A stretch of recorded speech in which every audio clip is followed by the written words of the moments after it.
इन digital Marathi, जनतेच्या हक्काचं व्यासपीठ। उल्हासनगरच्या मध्यवर्ती पोलिसांनी हत्येचा प्रयत्न आणि इतर गुन्ह्यांमध्ये फरार आरोपीला अटक केली आहे। अटक आरोपीवर हत्येचा प्रयत्न आणि घरफोडीचे अनेक गुन्हे दाखल आहेत। उल्हासनगरच्या ममतानगर परिसरात राहणारा संदीप गायकवाड याच्यावर 8 डिसेंबर 2022 रोजी हितेन गुरवीर ठाकूर याने हल्ला करून फरार झाला होता। हितेन ठाकूर याला मध्यवर्ती पोलिसांनी अटक केली आहे। मागील 2 वर्षांपासून हितेन हा फरार होता। आरोपीची गुन्ह्याची पार्श्वभूमी बघून त्यावर MPDA कायद्याअंतर्गत कारवाई करण्याचा प्रस्ताव पाठवला असल्याचे मध्यवर्ती पोलीस ठाण्याचे वरिष्ठ पोलीस निरीक्षक शंकर अवताडे यांनी दिली आहे। आरोपीला काल न्यायालयात हजर केले असता त्याला 4 दिवसांची पोलीस कस्टडी देण्यात आली आहे।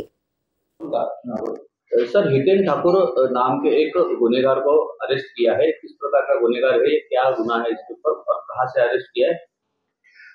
2022 में प्रथमेश गायकवाड़ के ऊपर जानलेवा हमला हो गया था। उसमें जो मेन आरोपी है हितेन ठाकुर ये फरार था। उसके पहले भी उसने ऐसा अटेम्प्ट टू मर्डर का केस था और उसके ऊपर घरफोड़ी की भी 5 नारपुली पुलिस स्टेशन के, पड़गा पुलिस स्टेशन के 2 गुने दाखिल है। उसमें वो सभी गुने में फरार था। तो फरार आरोपी को हमने टेक्निकल जो हमारी टीम है, टेक्निकल टीम ने टेक्निकल उसके आधार पे उसको अरेस्ट किया है। सर, गुनेगार की क्या पार्श्वभूमि है, किस प्रकार के गुने अभी तक उसके ऊपर दाखिल है? उसके ऊपर 2 बॉडी केस दाखिल है, अटेम्प्ट टू मर्डर केस है, 5 घरफोड़ी के गुने दाखिल है नारपोली पुलिस स्टेशन में और 2 पड़गांव पुलिस स्टेशन में घरफोड़ी के गुने दाखिल है और भी उसकी पूछताछ चालू है। आईपीसी की क्या धारा है उसके ऊपर लगाई है और उसको एनपीडी के लिए आप ये करेंगे? आईपीसी की 307 की 2 गुने दाखिल है, कुछ घरफोड़ी के गुने दाखिल है।